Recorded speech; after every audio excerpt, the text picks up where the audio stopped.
Hello everyone, some of you has asked me recently how I put out all this material every day, and actually I'm taking this video to prove it's not true, because it's like taking a pause. Today I actually wanted to do my usual von Clausewitz video, but for reasons that now elude from Schwerpunkt, I actually, mismanaged it, and I could have done it, but I'm not in the mood.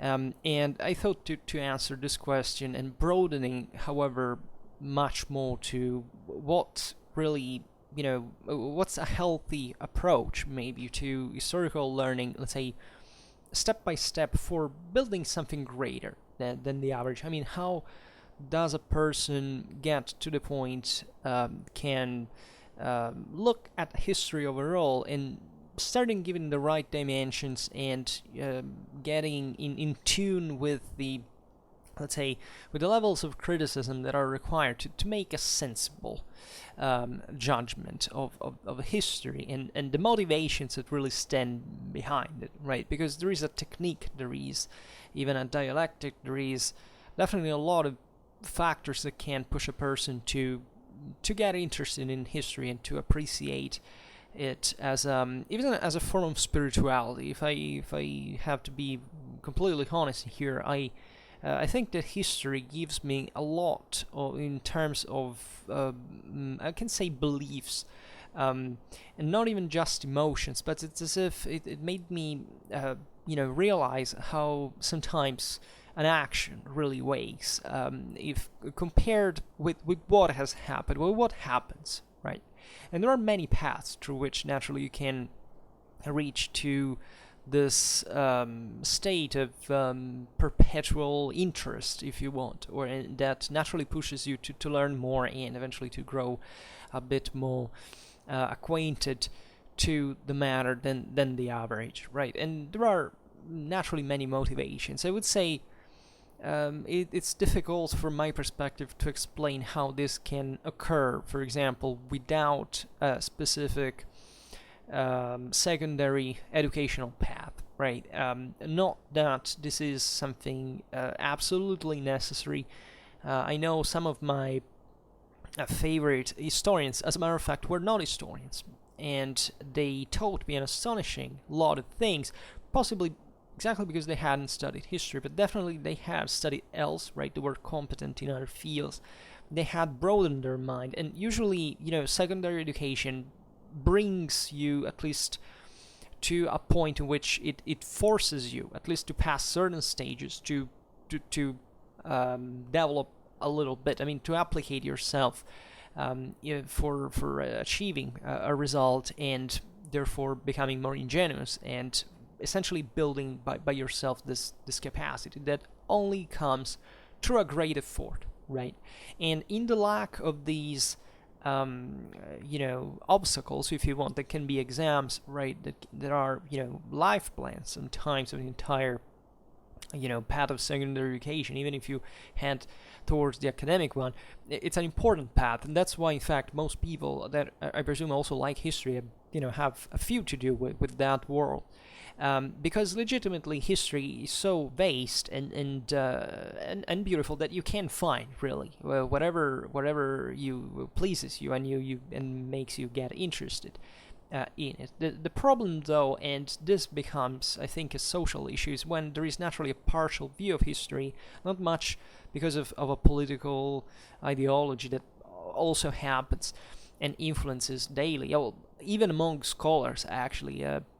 The academia, the history views, but partial in the sense that, literally the person doesn't take the extra step to, for example, verify the the accuracy, at least, of a statement. You don't have, I mean, accuracy is actually more difficult to get than precision sometimes, because you can be precise, especially at the beginning, right? When you want to show that you know so many things that in detail, that you want to display this great knowledge. You just check all the internet or all the books you have to get that reference, get the statement, and also being precise in this regard, but being also a bit dogmatic about the thing, and therefore not having the adequate perspective. Being accurate means instead to at least finding the right direction in which you have to shoot. And this paradoxically seems it's not easy, right? Because it's what history requires in this sense an ability, an orientation ability that is difficult to get without a yearly experience in a actual historical, that is a research context, right? And research, as we often said in Schwerpunkt, is really a matter of getting your mind working around something, right? That's literally it. You're pushed by curiosity, right? I think in history, I don't know how, I don't even remember for myself how much, for example, other motivations rather than sheer curiosity stood behind history. Of course, the same curiosity is motivated by itself. I liked to learn history because I like to talk about it, to have something to say, something interesting to say, hopefully for even naturally other people, in a way. But for example, I always cared, and I'm not sure this is something so extremely common. I think, for example, my intelligence is perfectly average, right? Never excelled or being a total disaster in any subject. I've always been capable to do what was good enough to get to the next stage. And even in here should open a huge parenthesis on the criteria of evaluation, because we're in a world in which it's growing so heterogeneous in terms of methods of evaluation and of certification of actual competence that sometimes we misjudge, even on the basis of titles, whichever they were, or even certain forms of education, what the person really is, right? And in fact, it's somewhat striking to observe how different people are.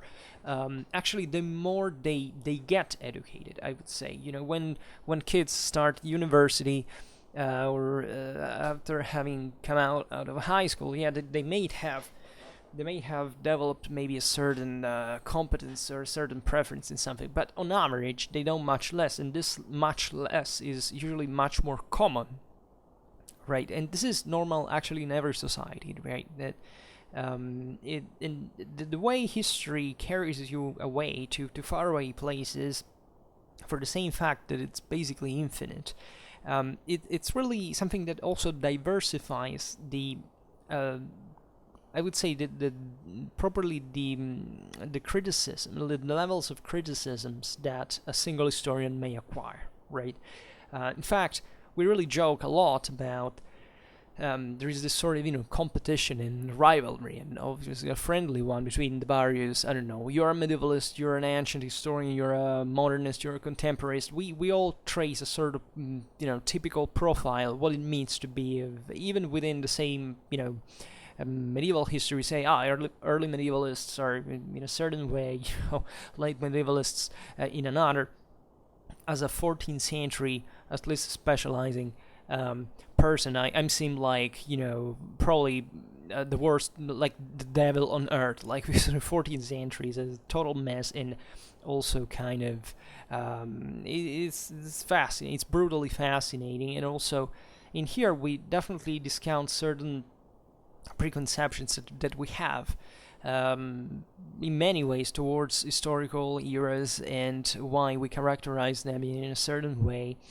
And that's paradoxically what I think is one of the first degrees of recognition, one of the first measures of recognition of the actual knowledge of a person. I mean, the more you stick to the prejudice and the stereotype, naturally the more you are prone to be actually incompetent about what criticizing.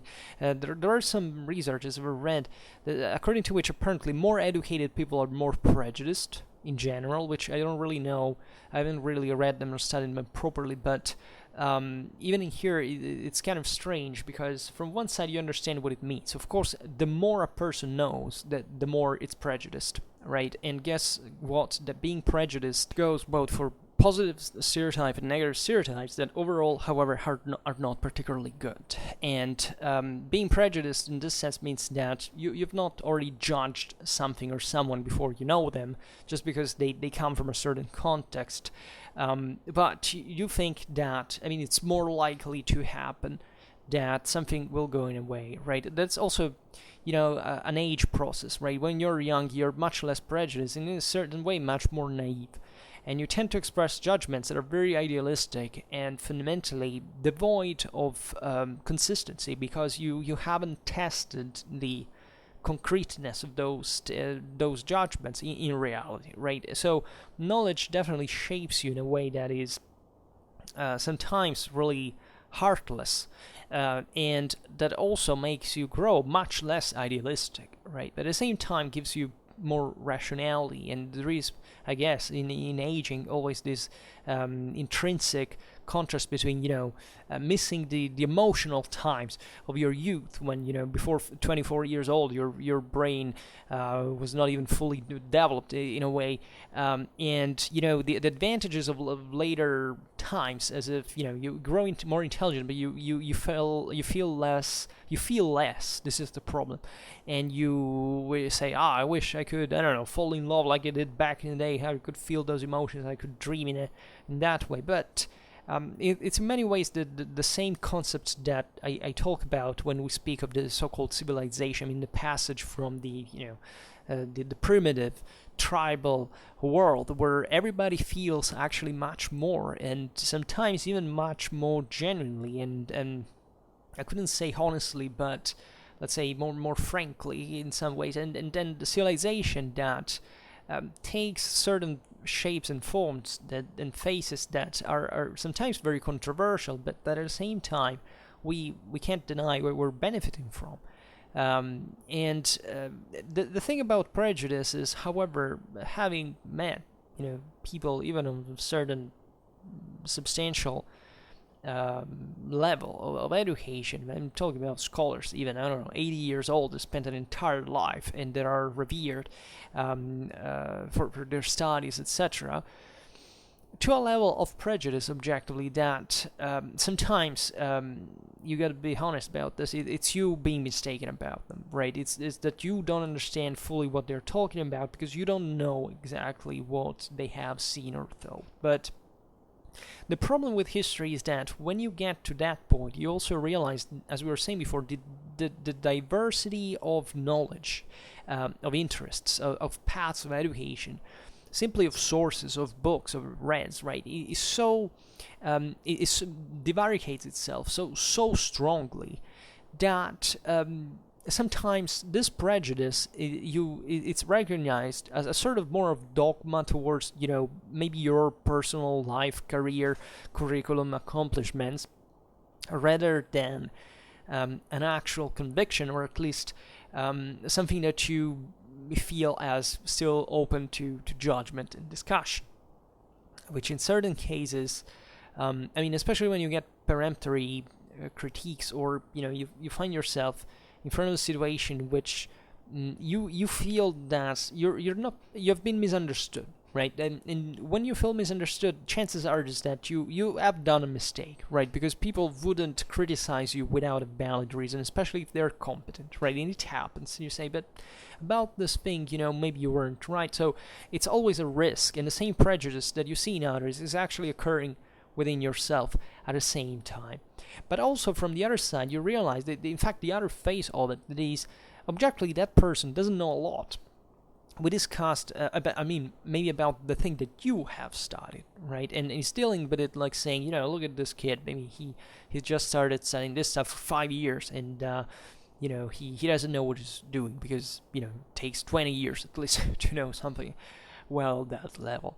But this is at the highest levels. When you especially confront yourself with your peers and you realize, for example, there is all this kind of witty, smart way of addressing. Well, I don't know what it's deriving from. It's from the internet and memes, etc. But this idea of always making a joke about something that sounds smart and that has to stick to cliches, right? Because otherwise it can't be fully understood. And the more you go on, it's as if you went past this thing. At the point you're seemingly people don't even realize what you're talking about and get distrustful and fundamentally think that you may even be wrong, right? There is the moment in which you even stop caring about what other people really think about what you say, if your spots that in their criticism there's not much substance, or they even get the references you are making in a way, and everybody seems to feel misunderstood, of course, right? What are kids, protesting and setting cars on fire about? Is the idea of, we are all misunderstood. We need more love. We need more, soft, realities, and to dwell in. And I think that actually the real process of learning passes through not giving a damn at some point, but just stating your thing, even in a bold way, and also not making excuses for it, right? Not sounding timid, right? I'm being inspired now by the chapter of von Clausewitz today we haven't read. That as we will see, I don't know whether tomorrow or the next, in the next 3 days, we will read about the contrast between boldness and timidity, right? And von Clausewitz says something very beautiful, that is, boldness basically is nullified only by an absolute timidity that in itself is also a bold move, right? But when timidity and boldness are clashing, boldness has already passed a boundary that timidity hasn't. So generally speaking, it always overwhelms it, right? So there were certain, even thinkers that never step back, right? Never make an excuse for what you say. Never think that you owe someone, a justification if you think naturally that what you're doing is good and correct, right? And this naturally also is not always a good tactics, in the sense that people are going at a certain point to even maybe discriminate against you, maybe because of something you say, or demonize you or misinterpret you, and to create further problems naturally we have to deal with in reality. So we can't always be bold, we can't always be direct, but nor uncompromising, especially, right? There is always a moment in which you have to negotiate, and there is no shame in it. While, the primitive warrior within you is thinking, no, you must never give up, you must smash this guy's head. And then, the civilized, politician, also next to, inside you and next to the tribesman, says, okay, no, instead, now you remain silent, because now we have to deal with the thing, because it's more interesting. And unfortunately, it's very difficult to find a balance sometimes. I guess speech, communication is fundamental. I mean, the better you speak, the more capable you are to deliver a concrete information and express a thought, etc. Means a lot, right? The point is that it costs. So there is always a balance also in terms of, you must make a training, right? You can't magically, for example, get to know history and convincing other people that you do and that they are wrong, right? And that usually doesn't stem from very healthy psychological balance, I would say, because you have, especially at the beginning, too much to learn to even pretend that you can afford such an attitude, right? Later on, maybe you can at least fake it, but the point is also you have to work a lot with it, and the reason why sometimes it's not worth to even negotiate is that literally an economical one. That is, you don't have the time to explain, right? You don't have the time to always give the right answer that actually debunks what the other person is saying, and also you get, quite rightly, the impression most of the times, even if you give that answer, not necessarily that the other person is going to give up, right? Because it's hard, right? And you prove it yourself. One characteristic of the first historical skirmishes you may have in your life is this sense of frustration, even of rage, and of sense of losing even your self-control. That is, how can I look, bad? How can I have made this mistake?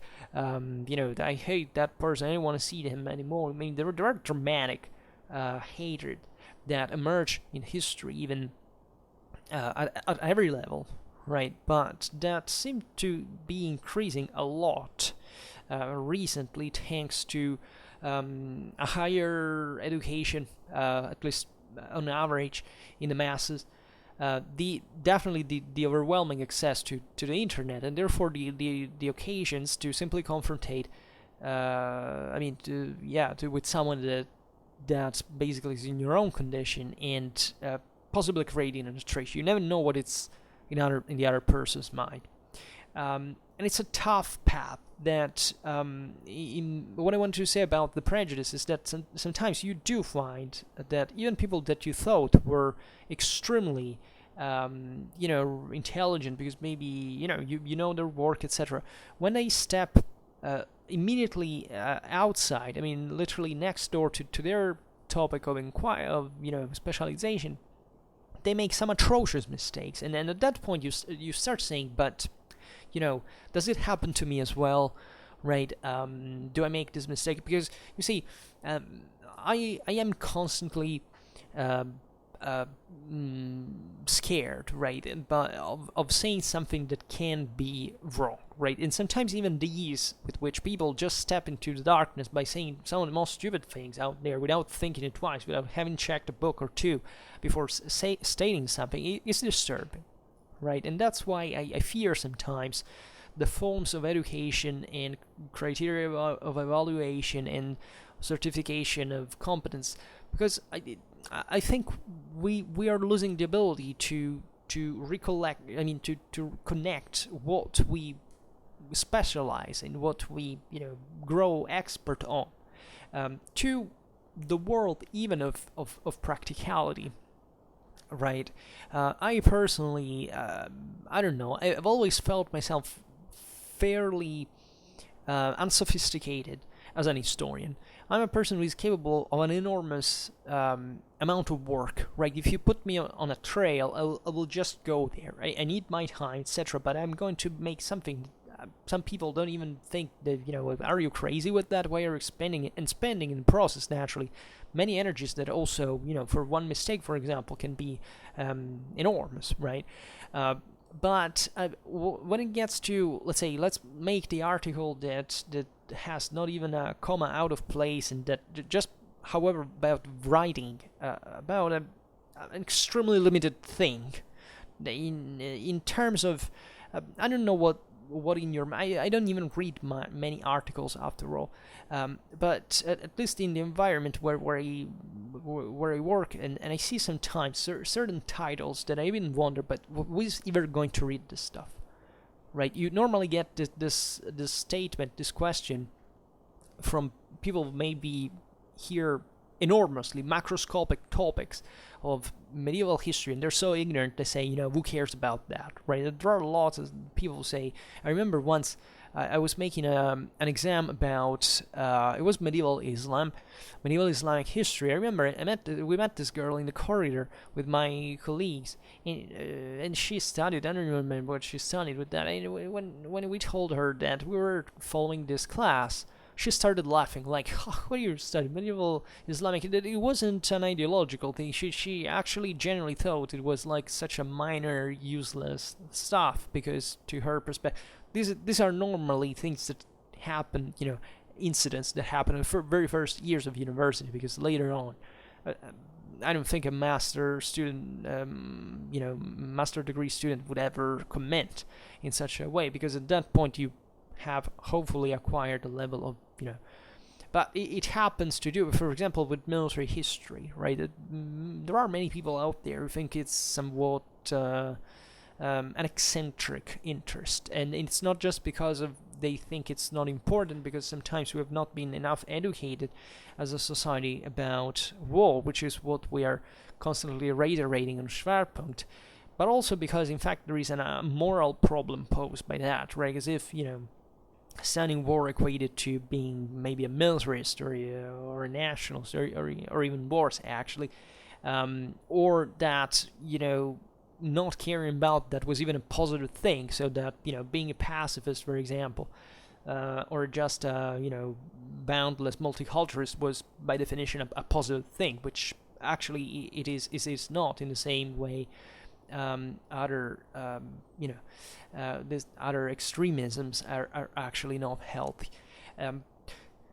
The the point though is how to start without a guide, right? And this is hard because once again, if you don't try that guide, you will never know before. And my advice is always, read as much as you can. Of course, this may seem banal, and reading can be like very, very a very different experience for everybody. I personally don't read much. To tell it all, like I read a lot. Let's say better, I don't read many books proper, and which means that I read a lot of stuff every day, right? If I were to count how many books I've read all together with my work now, and or with Schwerpunkt, for example, I don't know, but I think easily, I don't know, 20 books. 30 books, I think a year, which is not a lot at all, right? But at least this work is more precise, right? This is a great difference, that there are people who read an entire life and that read an astonishing amount of books. But when you see that these people read something, and I got to that point, like reading even 600 pages in a day, right, there were times which I did stop, and I read actually a lot at that point. I realized that of all the stuff I read, I mean, yes, that there is something that remains, of course, but I cannot say, I can value easily a read and a content in that regard, right? And also, it's always important to be aware of the kind of read, right? One thing is reading a book just for fun under the shade at the beach. Another thing is having a purpose, a motivation for it. And if you really want to know history well, if you have, for example, this passion for military history, that is what we mostly discuss here, and we know how hard the competition for knowing certain stuff can be, because it's intrinsic, right? War, especially for for male interested, is a matter of intense competition, of brutal competition. It's this idea that, I don't know, that there is the leader who understands military history, let's follow him because he's so competent, he's so good, and people are ferociously struggling, ferociously hungry actually for this kind of knowledge. And a part of the strategy that I adopted with Schwerpunkt is exactly to cover things that generally are left aside, right? That do not have the adequate coverage because there is not a structural education about certain topics, right? What's the deal with Schwerpunkt, right? I think if you look at what other channels do, they're naturally much more strategically sophisticated than me in terms of YouTube, mechanisms and revenues, and which I totally don't care because I'm not here for that. Of course, they pick basically one topic that sounds cool, and that is objectively cool, and they even explain well, right? Because they put their amount of effort and research. But you see, it's a dot in an ocean actually of stuff that naturally it's difficult to cover all together and to form this kind of fabric, this kind of tissue for which that once you own technically, and you can read, you can touch, you can feel, should give you this final military criticism and understanding. You see, this is very easy to do because if you target certain audience, can be national terms, can be in let's say spiritual terms, can be in political terms, more broadly actually. The thing is very easy, right? If today we were starting to put out a video out there about the riots in the United States or something, we would always immediately get a lot more views. Why? Because that would be riding the wave, right? And it's easy, and actually that's also what most people do, and that's why at the end of the day it's not that easy, because there is an enormous competition. When you start talking about things that are unknown, there is the problem that people don't even know that they exist, and so they don't search for it, they don't care. And at that point, I think the best strategy is that what am I following here is to go step by step, like literally not trying to dot here and there, but just to feel the gap, step after step. So creating this thick, complete, structured content that is following a kind of almost, I can't call it encyclopedical, but at least, you know, it's a sort of strata that overlap over each other, that create this ever more solid, ever more interconnected, and concentrated content that naturally is all connected to the wall, right? There is not a single video made here that doesn't have a purpose for the rest, or in which I don't address a topic that is valid also for the rest, right? And how to do that? Well, I don't know how much I owe university the the capacities I have here, right?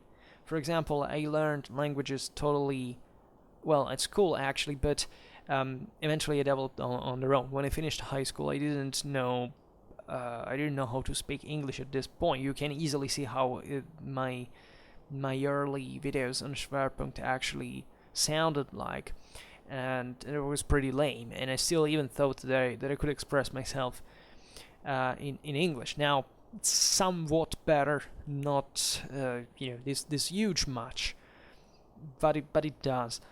And I would say the university, as we were saying before, gives you structure and method, right? It doesn't give you content by itself, or at least gives you a rather small amount that is imposed on you also sometimes without, there were certain exams that were mandatory and that I didn't like to do. I wish I could study at university, most stuff I wanted, right? If I had studied at university, a lot of things that I'm discussing now, it would have been much easier. But the point I'm making, I guess, is though that if I didn't have my books at home, though, I could have not coupled these two things. So there is this dramatic realization that even if I had had all the books I have here, that I can't count now in more than 10,000, I could, which I haven't read at all altogether. I will not leave enough to finish them all, of course. But that I can check, right, and that where I can fill the gaps with the knowledge I need, right. I would have not gotten the same amount of understanding, right? And this is possibly, if I were to explain you how do I get such a lot of stuff out here every time, well, part of the reason is exactly this one, is that I follow a cycle of contents that I chose in terms of this, for now, mixed, fundamentally basic medieval history plus fundamentally from Hellenistic to late modern times warfare, right? And make this rotation, and I started to talk about this stuff. And how do I do it, right? I pick this random volume I have about the topic. I literally use a random number generator online to choose the pages. I get what I have to get, and naturally cross out all the stuff I already talked about. Although sometimes I using different books to talk about similar things, actually, I come across with the same topic, as you well know, that I repeat 3-4 times, and that is still not enough if you really want to treat it adequately. And then basically in a day or two, I collect, obviously, in a limited amount of time, like in a few hours, I collect all what I can find, or maybe not literally all what I can find, but all what can work for making a synthesis and discussing this stuff with the adequate amount of information and the and also the kind of hopeful critical skills to frame it, to address it, to analyze it. Now, how eventually this gets refined is just through time, because I realize now at a distance, even of 4 months, that I can make astonishing improvements in the way at least I address certain topics.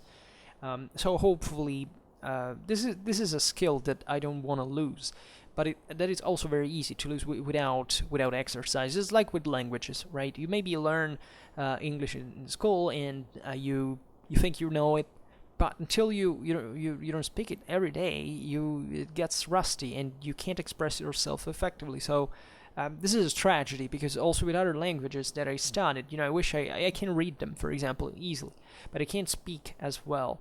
In fact, English is the language that I know, the foreign language I know best, right? And it's not even this great much, considering I have a C1 and I studied it for basically 8 years.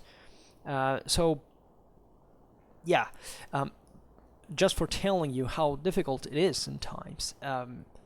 So if I hadn't done the 700 videos, by this time, just go look at the very first videos I made. They really sucked. Like, maybe the information was still there, which is what eventually made me grow.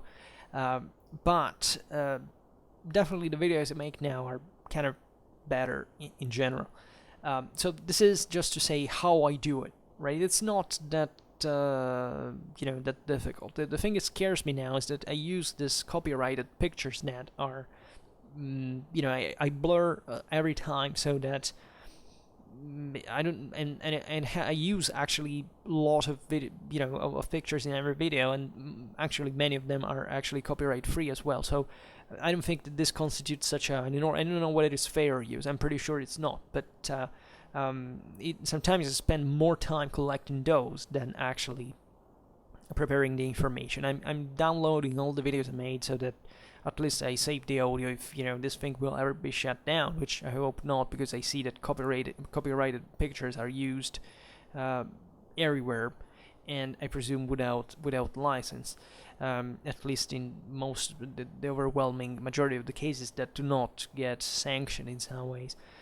So maybe one day I will re-upload this stuff even as maybe a podcast, right? Which I basically already consider Schwerpunkt to be, right? But the devastating realization, as we were telling you before, is, if I hadn't gone, for example, to university, I hadn't written, now I'm writing my third thesis, right? I proceeded from 160 pages to 160 pages, now it's probably going to be 1,000. I would have not posed myself, but I'm sure of it, minimally, the problems, for example, of actual interpretation of sources. I think one of the aspects that probably is more appreciated from Schwerpunkt is this, I study mostly tactics, right? I'm not even excessively competent, to be honest, but sometimes I realize I developed my own way of saying things that apparently works, and it follows in this sense a refinement that I perceived over time by having worked on the sources, right?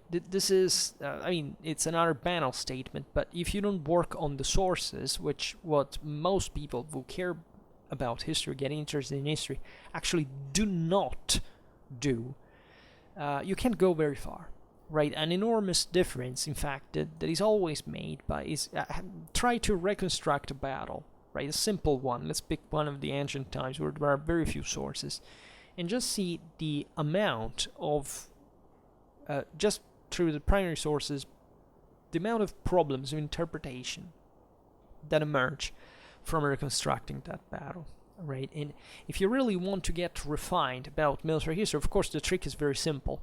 You have to simply study in this serious way, that is source with source, and also study by study, if there are, of course, and there are naturally, about whichever battle you want to study, for your entire life. Repeat till you die, right? And this is the literally the best way. I mean, study campaigns and battles, campaigns and battles, campaigns and battles, and nothing else. That's how you actually get skilled in the history of the military art. It's not watching my videos that illustrate part of this, actually, because when for example I make battle videos, I try to make you understand what the problem is, right? I never came up with a battle saying, look how easy to understand this is, right?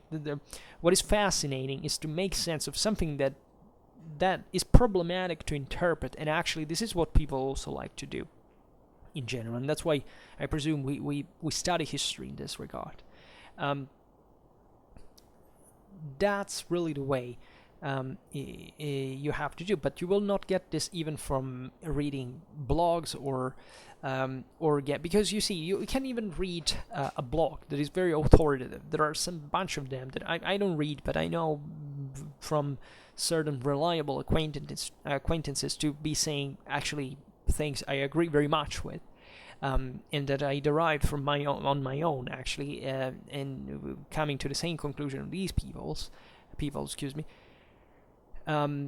that even if you read, right, you wouldn't necessarily understand. This is another problem, right? I had a mentor, I still have, fortunately, a mentor that, never got a personal teacher, but that I had the pleasure to meet, to discuss stuff with, visited military museums with, this crowd of pupils that, followed, and he wrote on blog, and I began to get seriously interested in the matter through such blog, right? Through also other aspects, let's say, of the fact that this person, was open to questions, and therefore we could test them, etc. Eventually, over time, this person became kind of famous. Therefore, since he is rightfully a reserved person, he kind of shrank, like he enclosed himself in not giving too much confidence, because otherwise he would spend his life answering people's questions, which, as we were saying before, it's not really a convenient thing to do.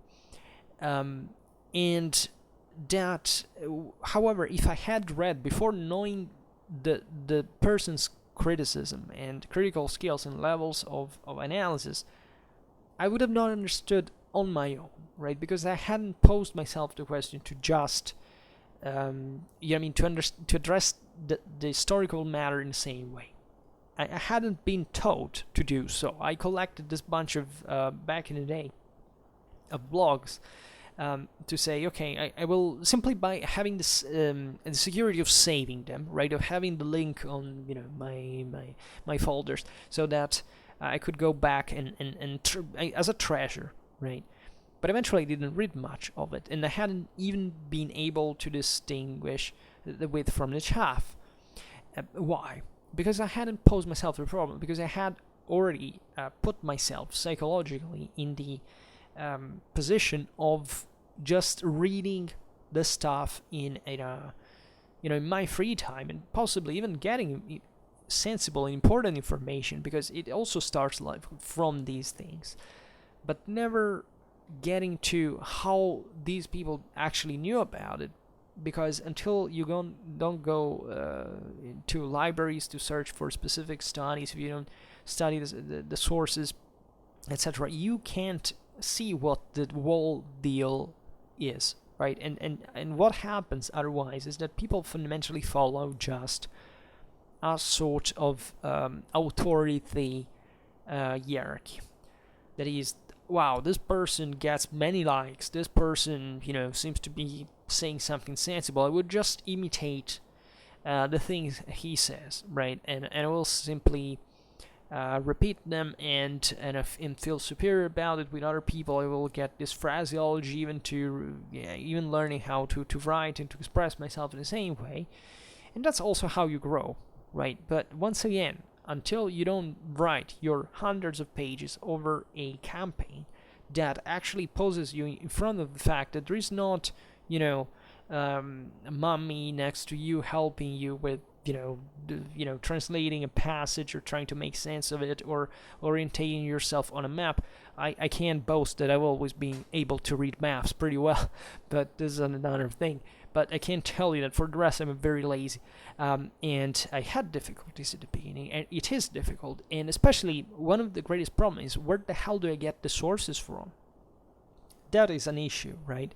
And that's the typical question of a person, in fact, that doesn't read much, right? Doesn't read many studies, right? And even starting from the sources actually is not very. I mean, from the sources only, let's put it in this way, it's not very helpful. You should always have sources and let's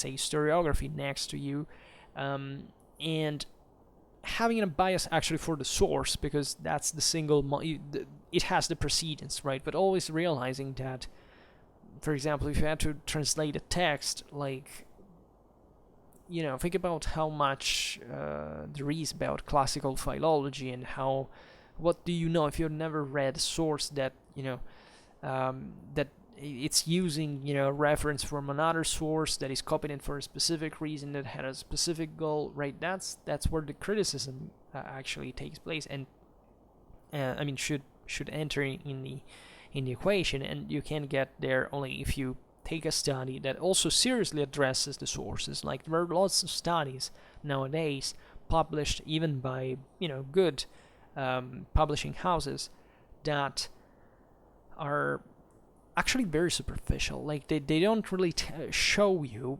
where they got the information from, or better, they naturally source what they're saying, but they don't necessarily tell you everything about what they just quoted, right? This is, for example, something in my works I never addressed in this fashion. Maybe I did it in the bachelor thesis, because once again, I was lazy, but I also wrote a lot in there. But for example, now for my PhD thesis, I like actually to, without repeating myself, otherwise I will not, write the whole text, but in fact, extending the whole quote, like, and making people look at the source and saying, look at this, you see, that's why I think this. And you have to really make that link, like saying, you can't invent or pretend, right? And instead there is this way of, that is very snobbish and kind of, I don't know, antipathetic. I don't like it. To say, I quote this thing and, go look at it if you want. And for now, just listen to what I have to say. This is not a very good way of making history. That just, maybe you know what you have quoted, hopefully. But others do not know that. So the picture you're presenting is rather, showing off, right, as an authoritative person, and not really explaining where did you get these considerations from. So history, I would say, is beautiful because it's obviously always debatable, but when you're brought in front of beautifully structured system in which you connect every hub, every knot with the adequate considerations, with the adequate sourcing, etc., and also a spirit of fairness, because otherwise you can't really get out of history honorably, let's say. That's real history, right? And this is a huge deal because, once again, most of the ways in which history is dealt with today doesn't address the sources, right? And that's why, for example, I talk a lot even about the same topics sometimes, because there are topics, I don't know, if I talk about the agricultural revival during the High Middle Ages, right? I don't know the sources. Like, I know some, maybe that I read here and there by chance. But obviously I didn't study all the socio-economical books for, the High Middle Ages and all that. I don't know. I have no idea, right? And also when, there is a certain structuralist current that wants to address things statistically, or addressing the thing in a kind of a deterministic bias. I don't like it. I don't buy it. Of course, now we have passed also that level, that phase of historiography in that field, but it's obvious that there are at least certain aspects that should be put things in context and in perspective. And believe me, the thing that hurts the most when you look at something that you know fairly well, and that is treated in a kind of flat way, saying, what the hell are you dealing with this in such a simplistic way, without even putting the thing in perspective or asking further questions or approximating, or and it's obvious that if the person doesn't know what very well the thing, that he will do. I will do it, because actually, I do it even in my own videos, right? This happens all the times in history. Like, it's not a problem that you can really eliminate from the equation, because history is approximated. It's always, if you want a theory that cannot be scientifically demonstrated, because history doesn't work like physics. Not even physics works like, we wish physics worked, actually. But history, naturally, even less.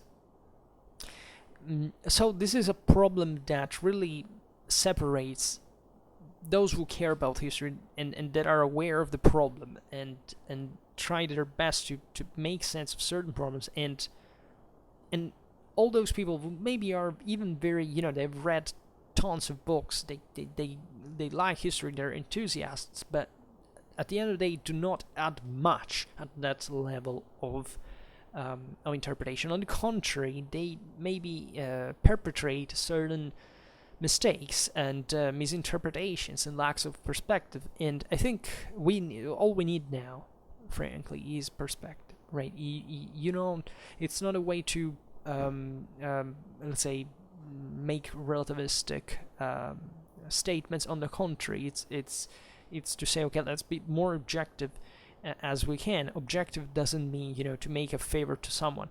Being objective means to be extremely cold, ferocious, brutally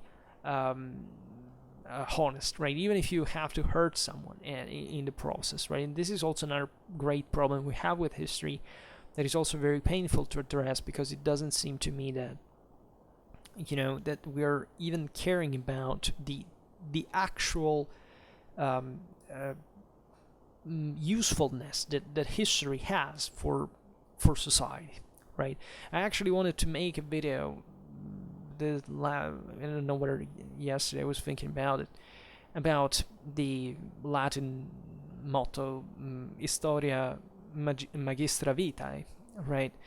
That is, it's really history, like showing you what is going to happen, and therefore making you prepared about it. In that sense, it's quite a fascinating question, because partly it is true and partly it is not, but it's important to understand why yes and why no, right? And what we have to do with history specifically, because everybody is capable of saying, yeah, history is useful, but then maybe see it misused in a disgusting way nevertheless. And maybe a person saying, even, history, I don't care about history, but still having more practical sense than a person that allegedly is historically educated. So the things vary a lot, right? I don't think that without history you can go very far in general as as a world interpreter, if that's what you care about. I mean, history obviously gives you a depth that of a vision that helps you a lot in your life, right? It's not just an intellectual thing. I personally don't like and will never probably like to see myself as an intellectual. I don't think I am. And I don't like the word. I even feel embarrassment every time I say intellectually, and I do it a lot, telling the truth, because I realize that's really what the point is. But also, what is the intellectual, right? And as you know, I like etymologies. So if you are able really to read into something, that's the problem, right? That's the beauty of the Latin definition, is it's as if you had an object in front of you and you looked at it and you still can't read through it, right? You still can't fully understand even what you have under your eyes. And this is the main problem of society as a whole, right? It's not that once we are exposed to knowledge, we are immediately receptive of it, or we understand it, or we can actually treasure it for a good purpose, right? We have this deficiency, this dramatic problem of, if you not being able to take it to the next step until someone doesn't push you for doing it. So if you really want to grow skilled in this kind of historical criticism, probably and in the lack of a secondary education, but we'll see also what the problems that are in secondary educations, and there are the dangers inherently there that are partly shared also those who don't have it, is to engage as much as you can in debate, right? And it's personally something that has always, that puts you, doesn't definitely put you at ease, because confrontating with someone else can be destroying, right? In a way, right? If you get wrong, and if you are completely misinformed, it's very easy, especially I think to debate someone is always a risk, right? And that teaches you, however, immediately, for example, the fact that you should be adequately prepared, that you can't, for example, overlook what people think in general, why they think it and how they think it. That's the problem also of intellectual superiority once you achieve it, in the sense that you think you're always going to be right. Never think like that. Never make that mistake. That's probably the worst thing you can ever do. Like that probably proves you haven't, probably developed yourself adequately, even under the intellectual profile, because sometimes, however, it happens that, as we were saying at the beginning, you talk with so many people that they all say stupid stuff that you already got over because you have studied the sources, that that's the wrong point. You don't even have the time or the will, the interest to correct them. And you just dismiss them because, okay, I know that it's not like that, so don't bother me. That can trick you as well, because sometimes maybe a person is telling something different that you thought you were right about, or that you knew everything about, and it turns out it wasn't like that. And this potentially can turn out for every single historical knowledge that is out there. The beauty of history, as we were saying before, is also that it diversifies. So every person in the world knows at least one thing more than any other person in the world. And this is really, aside from history, is maybe an overstatement, but in terms of actual experience of what is history anyway, about, the entire human reality, that still can trick you, even if it's just in a way of thinking, or in a perspective, in a way of measuring a certain factor. That's hard. So when you engage in a debate, naturally you must have your own good reasons, right? Usually it begins with this need of going out there and being appreciated in some way, right? At least for me at the beginning it was like that. I even wanted to hook some girl that liked that, join some Facebook group and finding a fellow historian you could get married with one day, but which I don't know how sensible it is, because it's also beautiful to remain the depository of knowledge in a couple, maybe of a certain type, at least of one, who knows. But it's a way of showing off, right? Certain people do it just also because they are complex, or because they think they are who knows who, and there is a bit of it's mixed with this altogether, right? At least for me, it's pretty evident. I felt it for myself as well, and albeit I've always tried to be fair, like at least, if I'll say better, not even, because I don't think I'm extremely fair in general in discourse. I say it honestly, but there is something, as we were saying, that I cared always a lot, is that you should be explaining fully what you mean, right? You can't just pretend that others will understand what you say if you don't explain it. Otherwise, you're just dismissing someone. And as we were saying before, that can happen in certain situations. And you must rise to the point in which you can play that game. But at the beginning it's tough, right? At the beginning you don't know.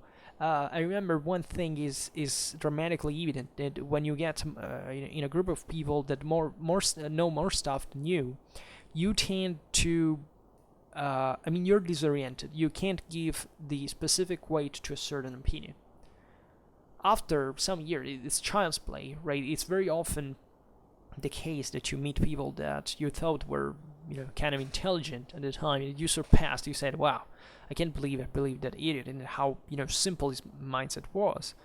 And ironically, that's exactly the people that you tend to follow at the beginning the most, because the simple thought is the closer to yours at that point.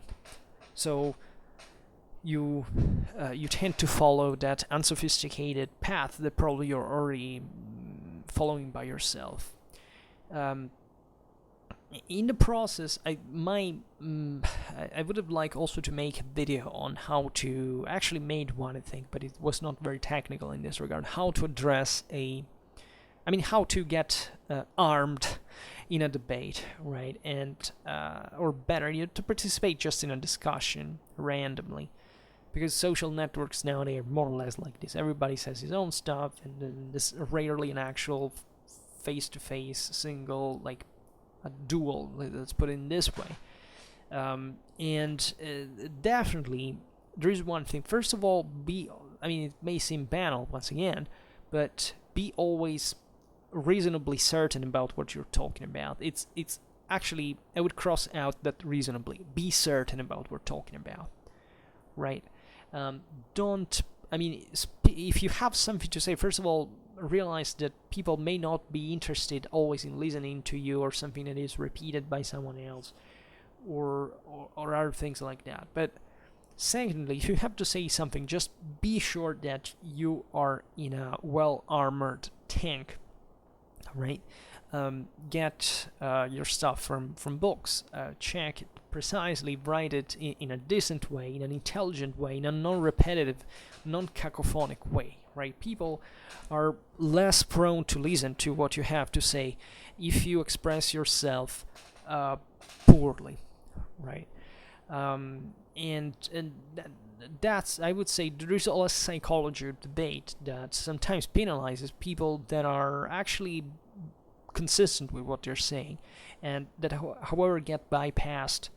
This can happen even not because of the way they express themselves, and as we were seeing in the beginning, there are actually people who don't even get, as we have seen, even that a certain thought is more elevated, and they bypass it because they sniff the novelty. And guess what? Humans are, behaviorally, in group behavior, programmed for distrusting the novelty, whichever it is, right? If they see a thought they don't know, they still have to really frame it to understand it, right? And everything that is different is going to be momentarily excluded. If you wonder where things like discrimination comes from, it's exactly the same thing. Like the stranger, the different thing, is immediately finds this wall, because it is potentially dangerous, right?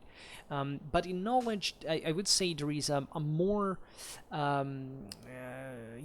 actually, I think internet debate exacerbates a little bit the thing, because when you speak with a person in real life, there are many more points of contact, right? I don't know how it works for you, but every time you get a notification, it feels as if, let's see who is going to hate us next, right? And it eventually doesn't happen, but there is always this inherent tension of, you don't know what you're talking with. And that's also why a certain behavior, a certain calm, a certain coldness, a certain firmity is very well appreciated, because people were like that as well, and usually the most disciplined, the most rational, the least in fact emotional, or even dogmatic sometimes, which is, well, maybe dogmatic not the case, but still sometimes tendentially in that way, are going to appreciate you. Then there is nothing to do. In a group, there is always the exalted, the narcissist, the exhibitionist, the person who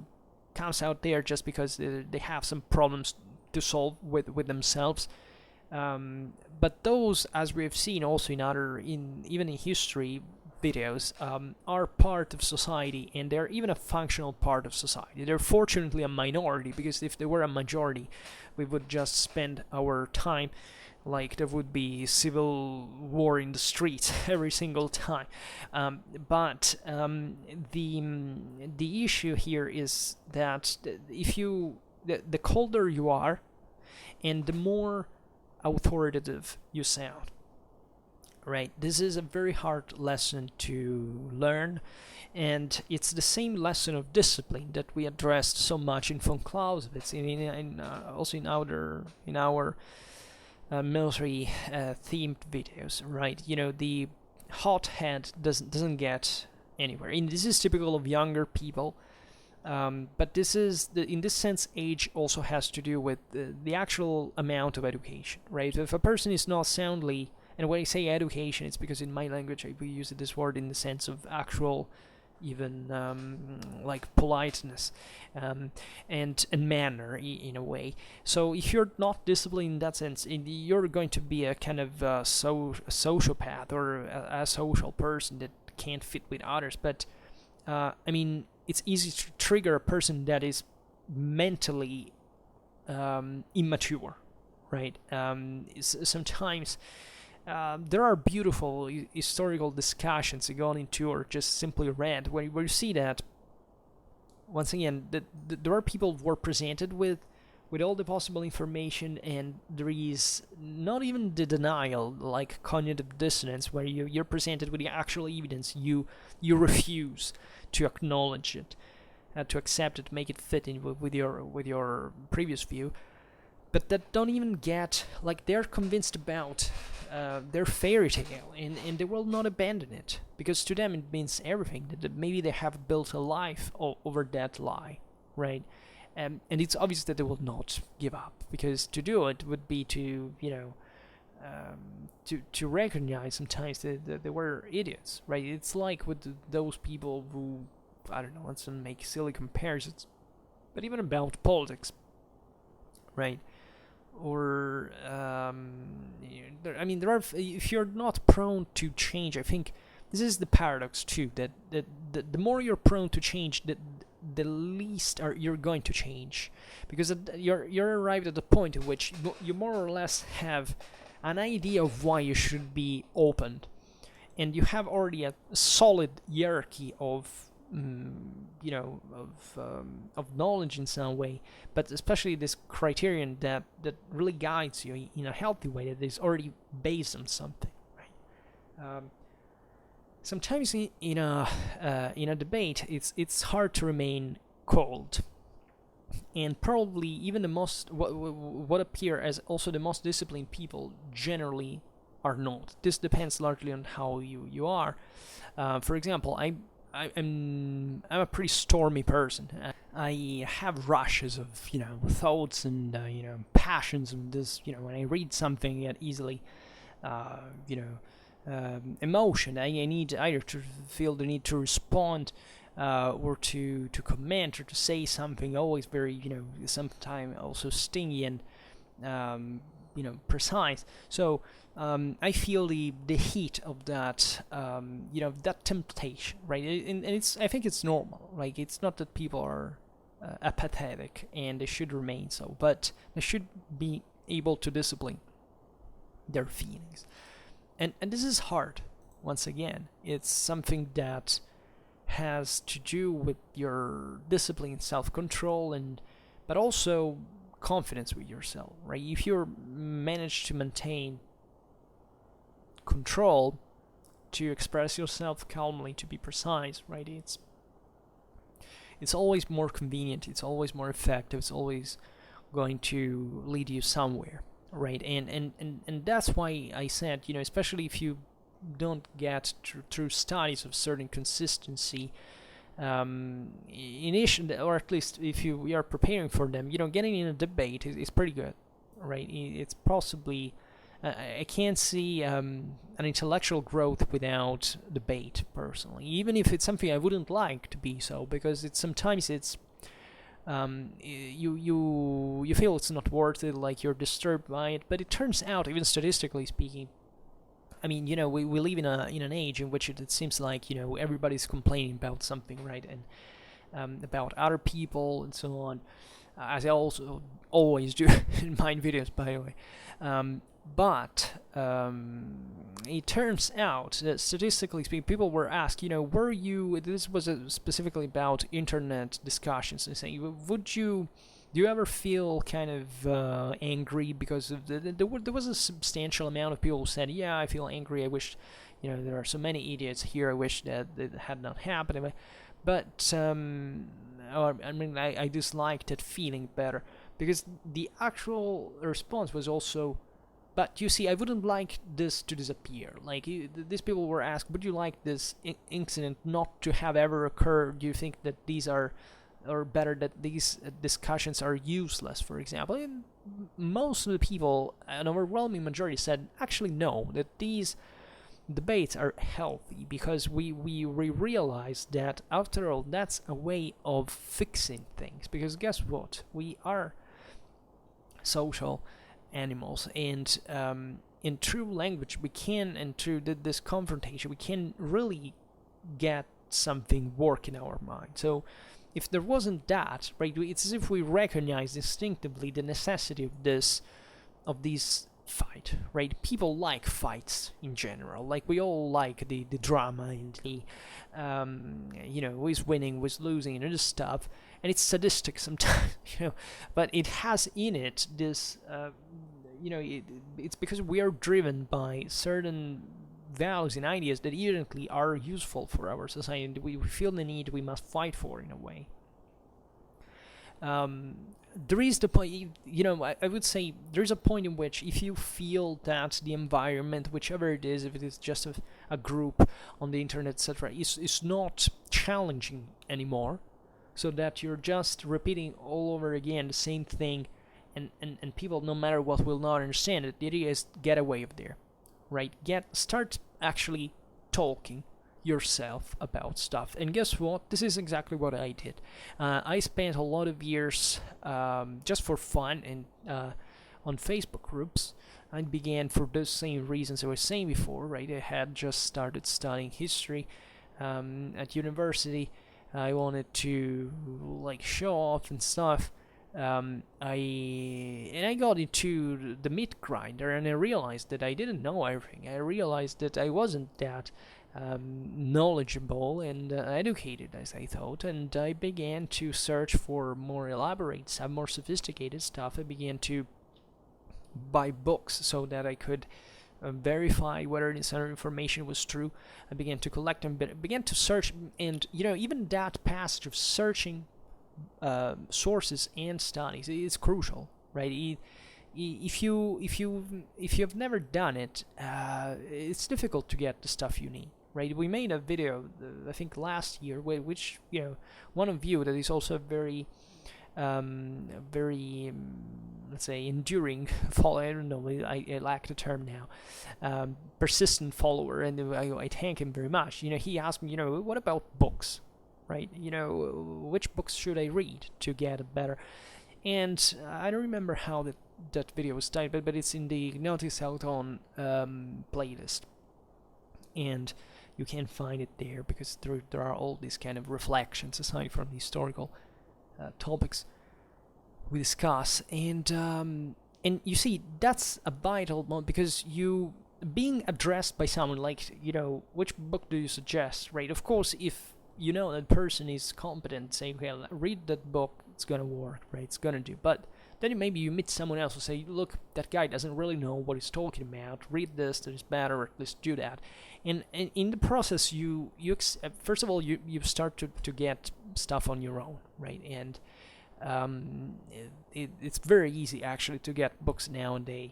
I always naturally encourage to buy books, especially of military history, because there is not such a florid market outside. So if you really don't want it to die out, which in part is happening actually, unfortunately.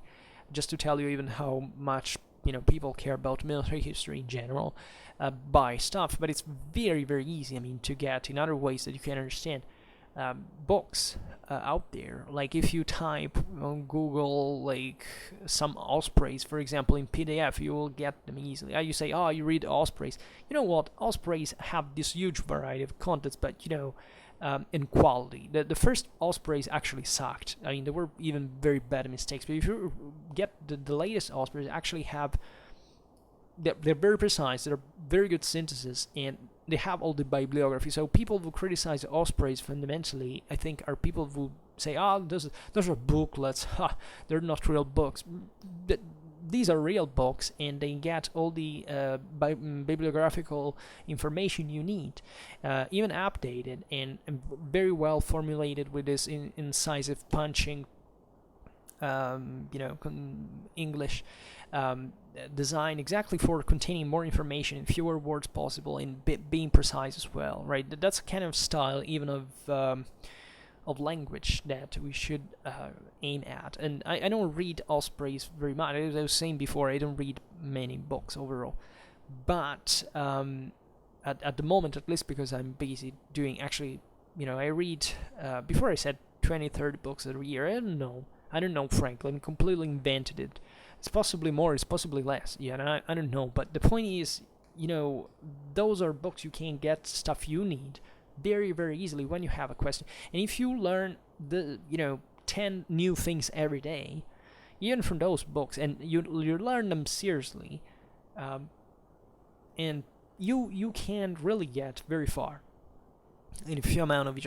Talk about Ospreys in general, about books in general, and because it's a bit like the video example that we made before, right? You can find the big book that is being written by the great scholarly authority. You read it, okay? Then this work is naturally limited, because either it's such a great work because it deals with the topic in general, or is it because it just offers a new perspective on a certain specific aspect. And then, if you read just that, you really go nowhere. So even getting dogmatic about authors is usually not very healthy. I personally struggle to find authors that I liked. I never followed authors, frankly. Never actually followed,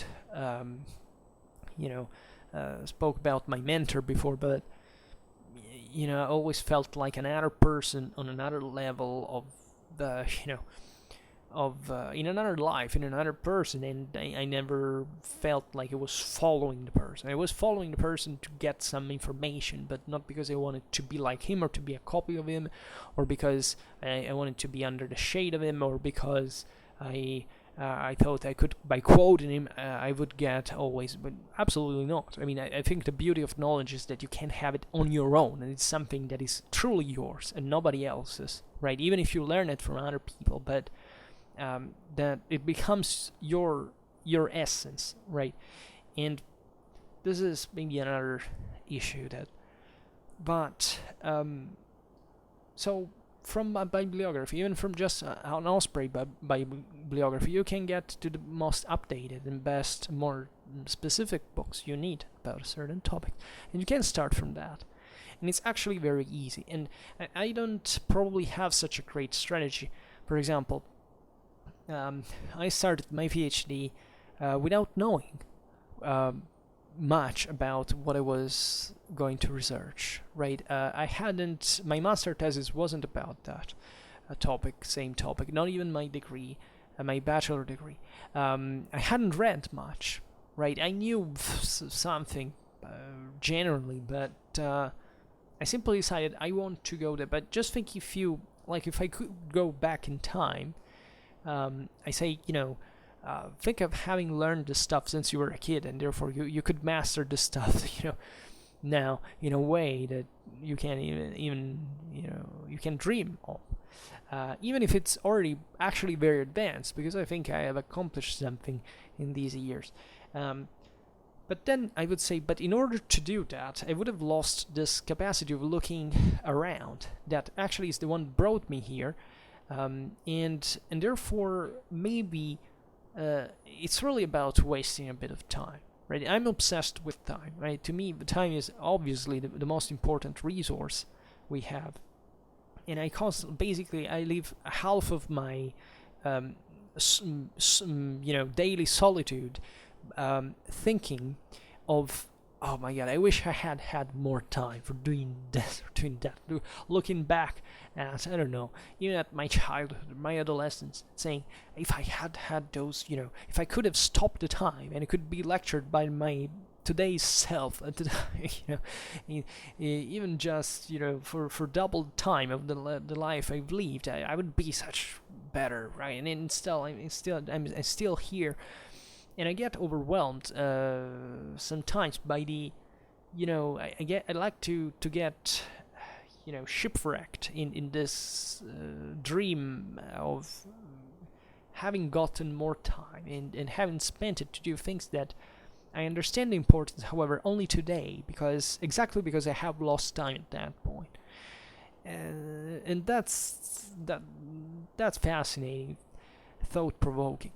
But time is indeed important. I mean, you should dedicate a consistent part of your day to this stuff. I personally know non-professionals that have an astonishing level of historical knowledge, right? And maybe in a more sectorial way, or certain topics that they decided to deepen more. They wish they had studied history in their lives instead of doing what they do now.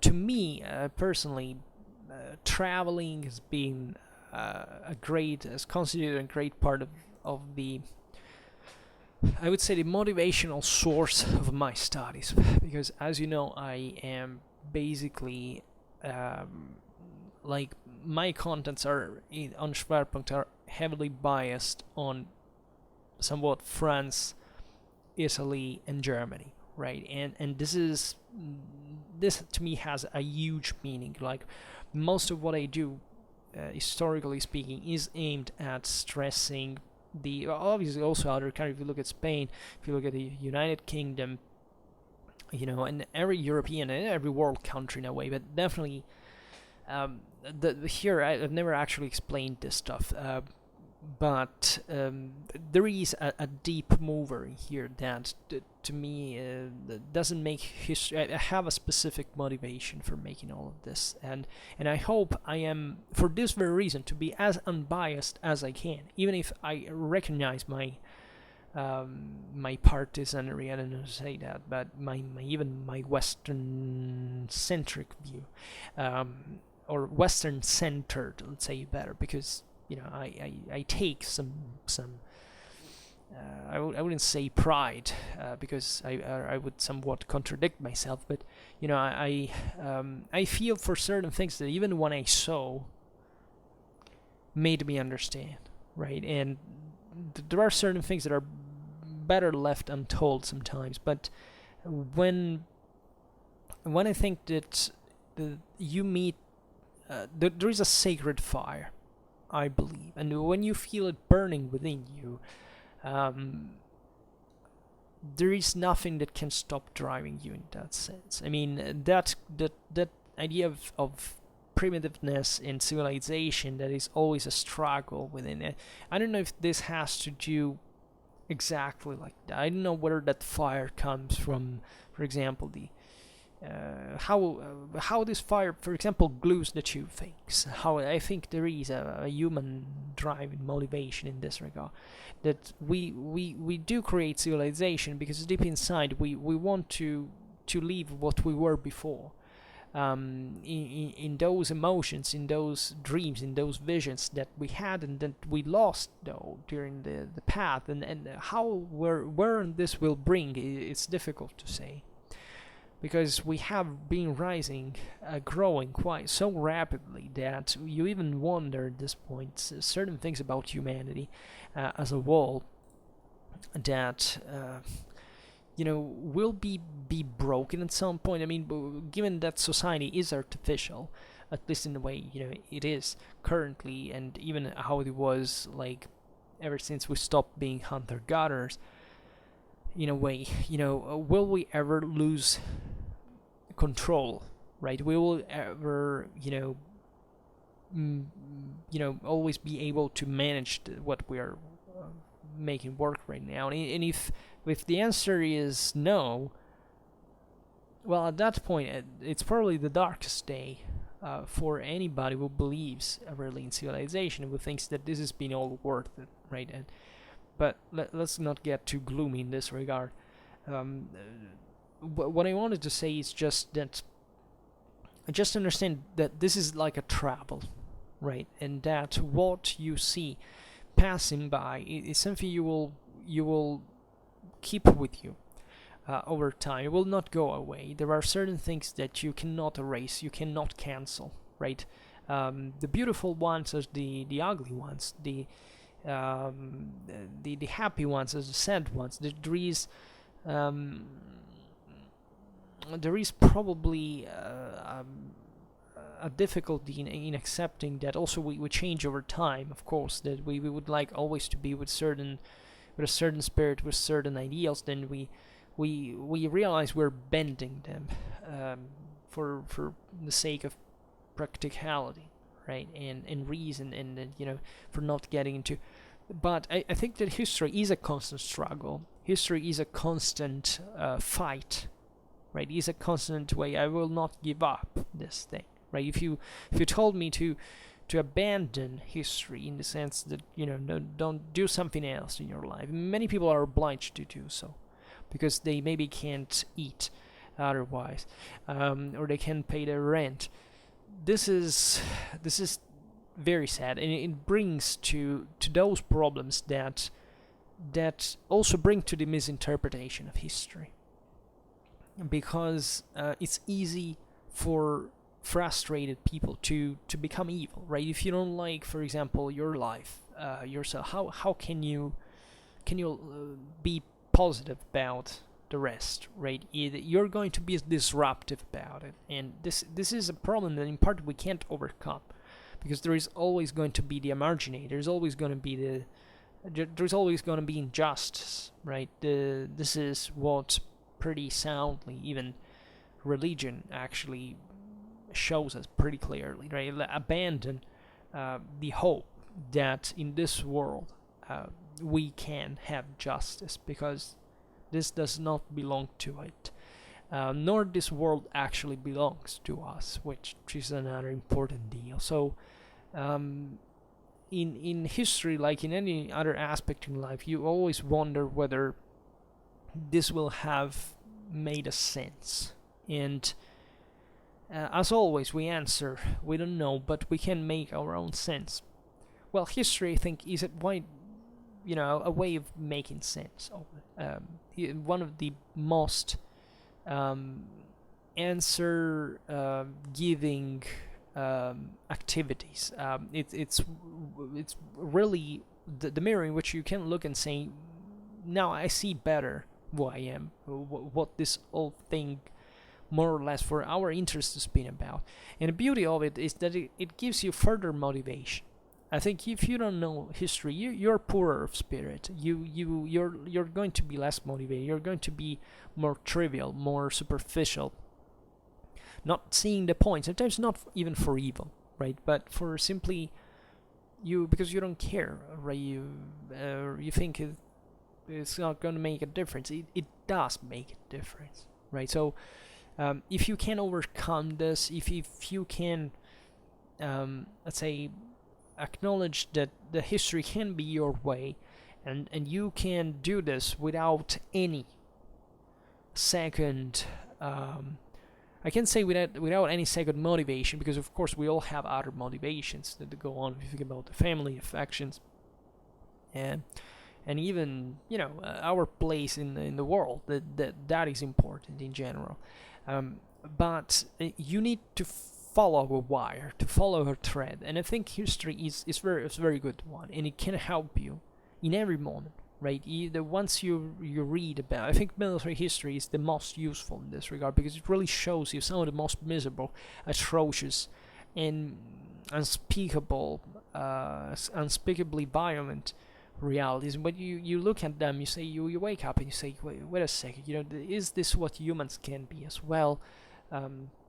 And am I so lucky that I live in the condition in which I can spare this with choice of doing maybe in a better way, and yet I'm aware that this is the reality that can happen at every time, and not just because people don't do the right choice, right? At least that you can't get into a war without even knowing that. Well, that is something that makes you deeply reflect on the value of this all, right? So I don't know whether being a historian in this sense, in the philosophical sense, in an existential sense, can really help. Can at least bring the person to that level of maturity to address history in the proper sense, right? In a sense of neutrality, of impartiality, and of objectivity that we all require, right? But we should start first of all from realizing that you can't look at history as a conspiracy, just as a political tool, or as fundamentally as a narrative, right? Even if it was just true, because all history is an invention in a way, and is construction ex post, right? But the beauty of it is exactly that you can do better, you can understand it better by yourself, by studying it, by learning. So there is always going to be a topic that you can really look at and say, I want to know more, I want to explain more, I want to tell this perspective. And everybody can say this, right? We are even stressing this too much, I would say. For example, when we overemphasize this tendency to not the dialogue, because the dialogue would already be a great deal, but the idea that everybody's opinions is worth being listened, or is equal to another, right? That's not healthy, right? Because opinions as people are all different by definition. But there is fortunately not a single people on earth that is equal to another, right? And at a juridical level, as socially, it's completely different. In the way we regulate society is well in another manner. But fortunately, none of us is equal. And will never be. Even more fortunately so. Because otherwise, just imagine a world, we would die probably, just from a biological point of view, if we were. But also there would be a single thought, and in fact I would prefer to die than live in a place where everybody is equal to another. But fortunately enough, this is impossible just from a physical or even mathematical point of view. Or at least very unlikely from a mathematical point of view. But the point is that in fact, we should talk about history for making a constructive point, right? Otherwise, what do we study history for, right? Even if history was political by definition, which is in part true, because everything is political if you really look at the outcome, the consequences that it can have on society. But let's try to be constructive about it. Otherwise, what are we doing this for in the first place? And being constructive doesn't mean to negotiate in history. It doesn't mean to say, okay, now we will get this form of this historical interpretation because we feel like this morning, then this afternoon we will feel in another way, and this evening yet in another one. History should get to evaluate every perspective in order to cross out the one that is not accurate, or at least to dimension it in a way it's properly accurate, right? So it will never be precise, but it will be accurate, right? And that's already a huge deal in a world where you get historical opinions that one goes in a direction and one in the completely opposite one. So one of the two cannot be accurate, at least, and maybe they're both inaccurate. And it often happens, unfortunately, especially if you evaluate dichotomic interpretations of history. That is, there are, like, obviously there is one that is more accurate than another, but very often this is realized only when you get to another level of the debate, for which you can see the thing from the above, and you realize that that's not even, the dichotomy in the way it's being expressed is not even the bigger deal, because actually the situation is much more complex than it appeared, and it's easy to get mistaken, always, extremely so. The secondary education in this regard makes you keep a more orderly direction. Hopefully, you're contained within. You're like a crazy horse that is channeled in a tunnel, if you want. It smashes left and right, but that still goes straight overall. The point is how far you lead this, and also at which, like, it's kind of, I don't know, there is a lot of pride attached to secondary education, right? I tried my best to stress that I actually don't give much about it myself. I tried to show you before how without further, like, you can't study history at university and pretending that you get that degree of 3 or 5 years or even a PhD and you're done for learning history. That is worthless, literally. Even if you spend, in fact, 8 years doing that, it's worthless if you don't read on your own, if you don't do something else on your own. I do Schwerpunkt at this point, and I do it in a way that is naturally complementary to also my interests in this regard, and I've discovered pretty interesting things by making these videos myself. But I don't do just that. You must read a lot, right? You must consult, not even books, right? It's not necessary. The important is how you read, and also in what you read, because certain books are trash in scientific terms, right? Other is obviously good, but especially what really matters is to make a research on their own, right? Not trying to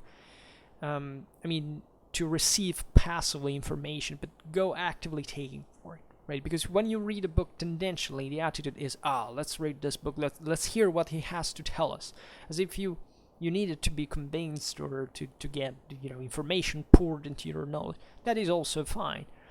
I do it, and as well when I have time.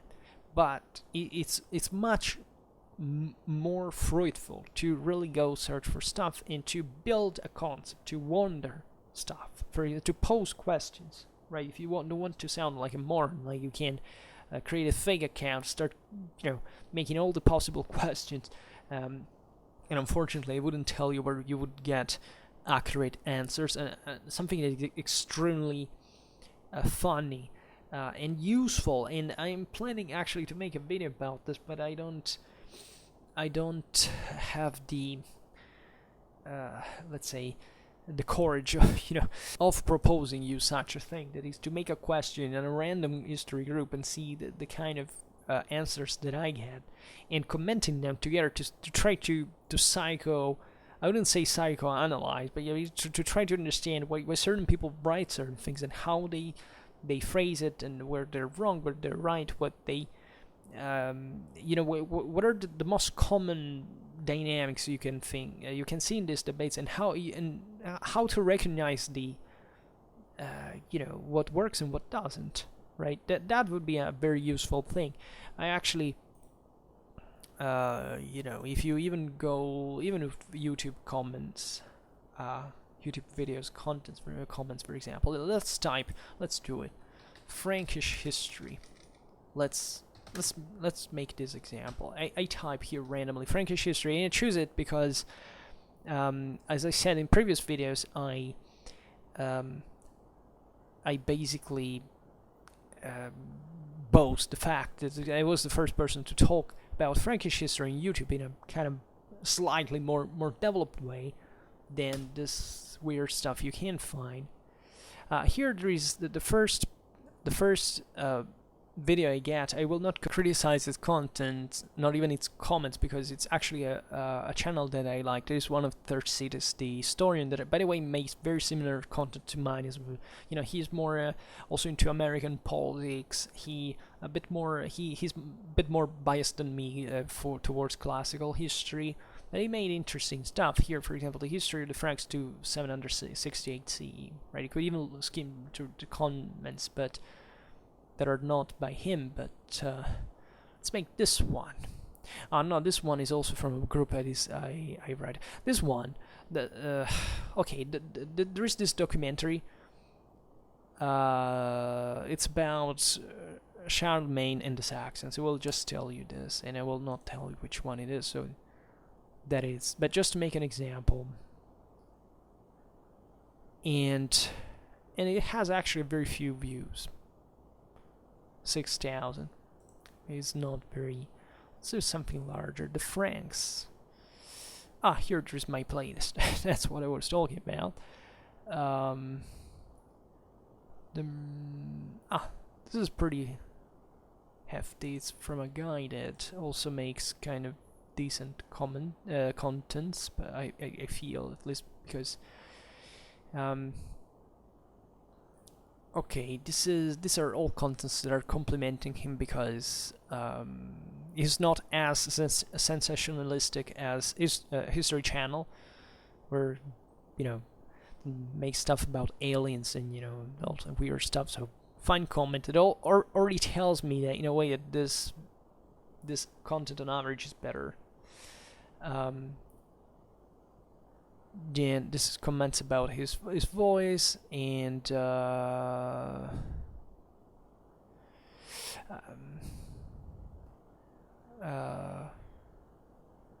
example, this comment is interesting. I'm Belgian and I'm only now starting to find out about the history of my region. Thank you, very good and interesting. This comment is quite interesting because it has nothing to do with history in itself, or the contents of this video, but it's the fact, at least from the fact that the guy being Belgian feels naturally he has this Frankish legacy in his country. But this is a dynamic that recurs, right? The fact that people always, I don't know, maybe he's very young, he's never heard about the much, let's say, in general about these topics elsewhere, right? And he says, yeah, I'm starting to find out about the history of my region, and this tells you a lot, I think, as random as this comment can be, about a great problem of our world. That is, we live in countries that have an overwhelming history, and we don't know much about it. Every country actually has an overwhelming history, some more, some less, but still always impressive and worth learning. But the concept here is that we live in Belgium, one of very developed, of course, Western country, and people still, why do these people really don't know, right? If it just if it was just a young person, I couldn't understand it. But sometimes I hear it over and over from people that even are very, they're mature people, and you would think they would know something about maybe their own history, even some neighboring country in their lives, and in contexts where they are, like history groups, for example. So you would expect there would be somewhat of at least a higher average historical understanding. Then this other comment, I happened across this while researching my ancestry and became glued to my screen. This was presented extremely well, it was very engaging, huge thumbs up, etc. This is a mature woman, I would say, that I don't know where she comes from. Actually, she actually has an Anglo-Saxon surname, but it's interesting that, for example, she researched about her ancestry, which is a lot of people do. I'm also interested to do it, but I don't know how it really happens. Sometimes you find a lot of people that need to claim, for example, the descent. Fundamentally, they want to pretend to descend from certain famous lineages, like the Merovingians. Now, I've never gotten into the situation of thinking I could be the case, but it's obvious that every person more or less has some, illustrious ancestor without even wondering about it. But sometimes people get tricked. Very often by people, by these sites will say, you descend from this person because I don't know how they do it, really, what kind of documents they check, but sometimes they get, I got, as even under my own videos, things as silly as, this is not the case here in this comment, but at all, but I don't know, that since a person had the name of a city, or of a name derived from the name of a people, then he descended from that city or that people. If you know how surnames work, and that's, he had made this research and he had find out from a site that it was the case, right? And this person believes, and there you see it, they're very driven. They say, they're sure about it. They feel the need to say that I come from there, right? And it's always given me the impression it's like I need to feel something within myself, right? Like that I miss. I mean, if you come from one, I can understand in countries where ethnicities are very mixed sometimes, and it can happen. Especially if you think about the Americas in general, where you really literally came in part from, Europe or Africa, and you wonder, why was like before that, right? And from generations and generations. But the thing sometimes gets bogged down into this kind of weird, and I think even illegal, researches that make you pay money for giving you false information. Then this video lasts half an hour, so I don't know about the content. Here it talks about from the rise of Merovingians to Charlemagne. So 30 minutes is like enough to give a good insight about the story, and this person seems satisfied about it. And the question is, here it wonders, is purely about me, is that, why were you specifically like you were researching about your ancestry. So what do you do exactly? You go on YouTube to find the stuff out, right? If you need a 30 minutes history about, from the Merovingians to Charlemagne, which is fundamentally 300 years of history, basically 100 years per 10 minutes. At this point is, what is that you're researching about your ancestry exactly? This is the kind of question I always wonder, right? What do you think exactly you can get from it? Maybe, I don't know, this woman came across it, randomly and appreciated the video, so I don't know, but I often see this kind of comments, like saying, I discovered all of a sudden I was tied to this world. How many people think that, for example, they descend from these royal lines, right? There are entire groups dedicated from, I descend from, that king. Yeah, okay, but even if it was, I don't know, 20 generations before, how close are you to that? I would be proud to know that and understand the point, but sometimes you realize how those communities get formed in a kind of, either for political reasons, like, for example, being a royalist, which, have no kind of positive or negative prejudice towards, as long as you, present the thing as you're not just dogmatically attached to this individual figures, and you don't even know about what is happening in their kingdom, for example, or just for the sake of saying, okay, I descend from here, look at me, whoa. This is kind of, this happens sometimes. Other comments here, this is helping me with my study on Merovingians. Our teachers show us this video as a note guide. This is an interesting commentary, because I found out that even my videos sometimes were used by at least students were addressed to some of my videos, which is kind of weird because also my videos are not really made for like an average, you know, as a note guide. This video is surely better for that task. This God bless the soul of Charles the Hammer, right? So here it's religious appreciation. It's saying, you know, nice work. Okay, these are just a technical remark. Here, bees as a symbol used by Napoleon goes back to ancient Egypt. The pharaoh was the queen bee. The entire society reflected this. Okay. And, alright, but is it completely fitting to this? I don't know, maybe in the video that they were saying something about it, not mentioning this fact, but, you know, is it really necessary, or I don't know.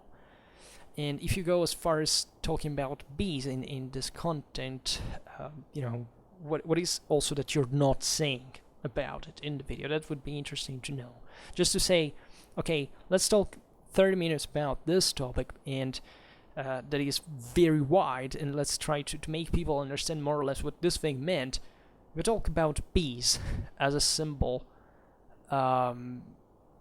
used here by Napoleon. The question is, you know, what we're talking about exactly, relatively to the Merovingians overall, right?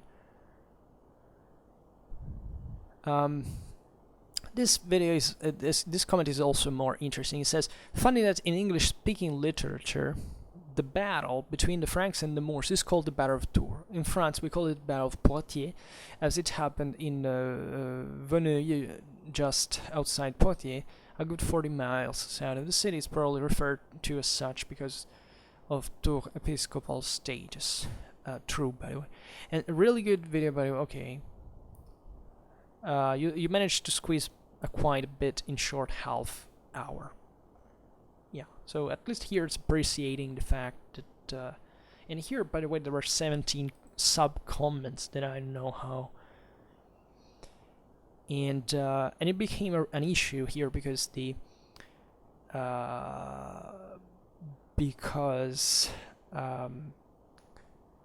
even the author of the video commented, like saying, you know, like feeling now not even to justify, but I don't know, to state, yeah, it's true, it was near Poitiers, it's not here, look at here, another a profile called Truth Seeker, right?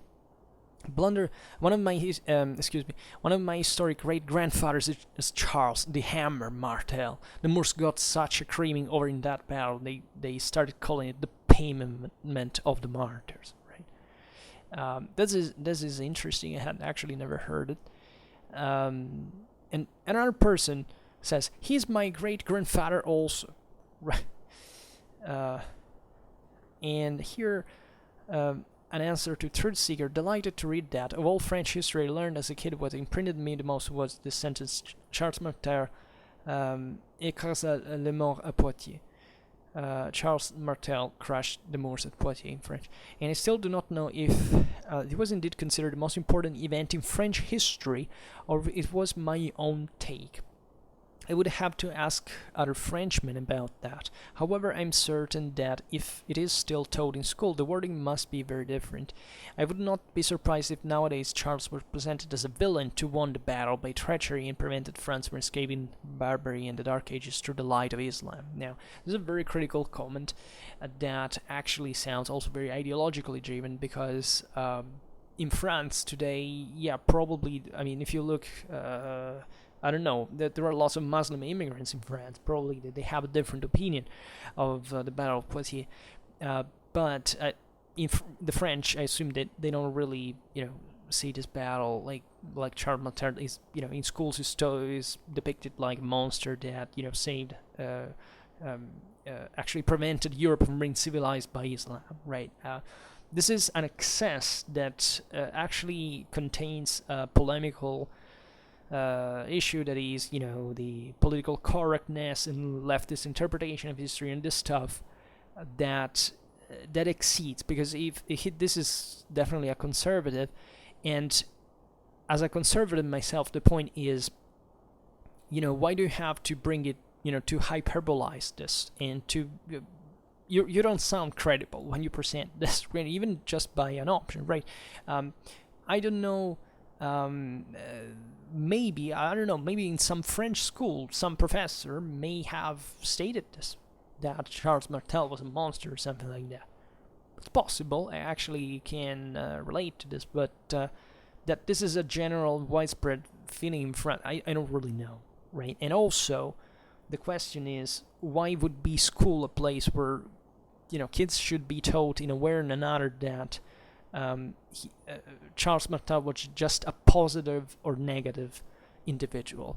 And especially for the Battle of Poitiers, that was important, but also, if you take the historical figure in itself, was not the single most important thing here.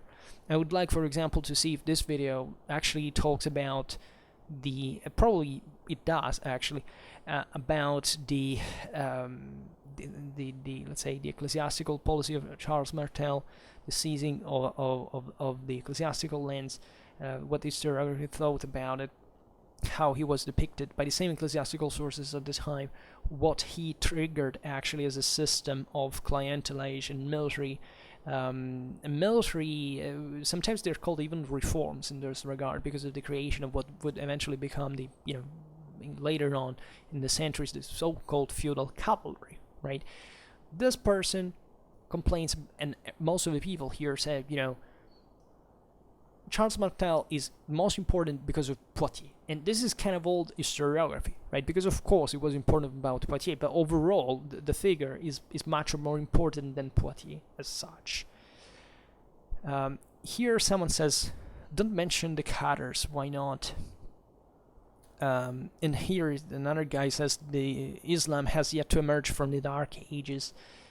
So you understand how these debates actually proceed. And here another guy that says something more like that the English speakers rather use the Battle of Poitiers to refer to the Battle of 1356. Yes, right. This is a matter of, denomination history in the national historiography. It's not a huge deal. I personally, in my language, I use the Battle of Poitiers. Definitely not of Tours. But I know that in the English historiography, it's the Battle of Tours. It's not a problem.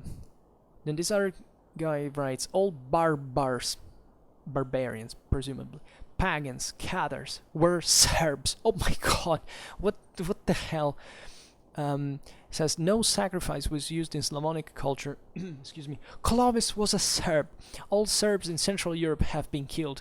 YouTube Serbian equates to Sanskrit. Now you see here, I have I think a lot of Serbian followers, so the problem are not definitely the Serbians as such, but sometimes you find a lot of people from the Balkanic area, or I don't know, that come up with this stuff. I don't know why, Frank, or better, I understand why. It's all about the ethnical problems that still, naturally there are very, very bitter feelings still today among these countries. But this idea of parading a country as basically having been present in every in all history, in every single thing, and it's kind of weird, but literally here it's written like this.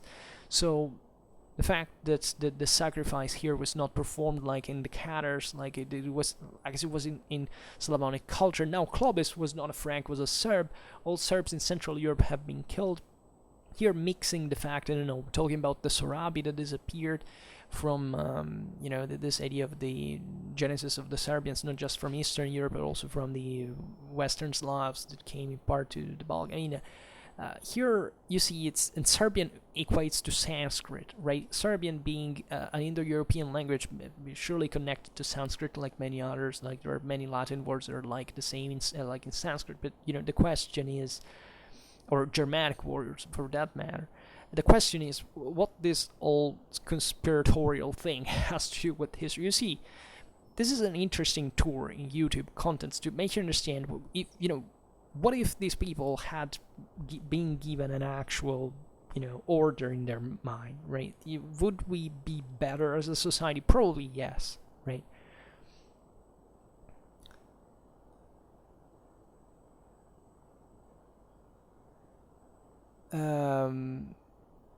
The other comments, but just here I didn't even cherry picked. I just read a random comment.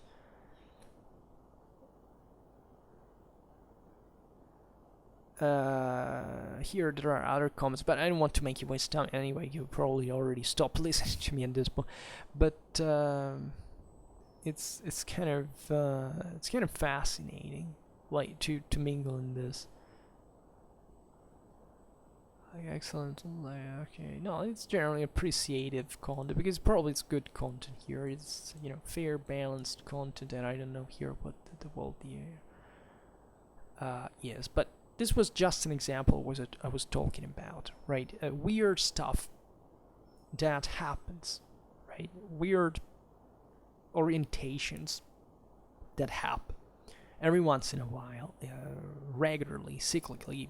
Why did I pick this video for overall? for getting into stumbling into exactly this kind of examples. Now let's forget about the specificities here we have read that are they're kind of somewhat interesting themes. And I never read the thing that that Clovis was a Serb, but for example, how the debate of the Battle of Poitiers, it's still, in Europe we still feel for it in some way, right? And this thing is getting developed further because evidently it's been naturally, in the whole Western culture, probably Battle of Poitiers has this kind of aura still on it, and whatever the interpretation you want to give is fine. I personally discussed a lot the figure of Charles Martel, but we will talk about the Battle of Poitiers. We will make a video actually about it. But the question is, why don't you actually study it as a battle, and then maybe study the strategic context, but not thinking that it's a football match where you're just a fan of one of the Christian squad or the Muslim squad, and seeing who was better, worse, and what the outcome of this battle means overall. Because you can't answer to that question by stopping to that or pretending that someone is obscuring this history, because chances are is that you're obscuring yourself with these comments. There is a lot to read about it. So anyway, this was just an example. Today I didn't find anything better to say because I rather stopped to, as I was saying in the beginning, I had to make a phone close of its video, but I eventually skipped it. And anyhow, we can stop it here. I wouldn't add much more. And I don't know how you receive these videos, because sometimes when I make them, I always feel like I'm being lazy and that you would like to hear maybe about history, and I'm actually talking about history, but not that history that you wish to learn or to know more, or simply hear something from me about. But I think that overall this is what all that interest all gravitates around, right? If it is not, if you don't care, like, just tell me, like, no, I'm not interested in this topic, it's not a huge deal. But I often don't like to express myself too much in terms of besides history. Like I as you know, I don't talk about my specific events in my personal life. I just have this. Of course, I bring it from my experience, but I do care for the generality of it, and I feel as if also I never get to the point in this kind of videos. So you just let me know if you find them suitable for a break. Because I see that most people don't actually watch von Clausewitz's videos, so they probably this one will be watched more. But the point I would say is also to realize that that history is not in fact just the content per se. And I think that reading those comments was very useful in that regard, because it really shows you how many views this can open to you. But anyhow, let's stop it here, also because I fear it's usually, yeah, it's disgustingly long. Anyhow, tomorrow I think we will address something more historical. So for now, just hope that you enjoyed this video. If you did, please share it, otherwise leave a like or subscribe to my channel if you're interested in my upcoming contents. And for now, I thank you heartily for listening to me. I wish you a nice time. See you next time. Bye.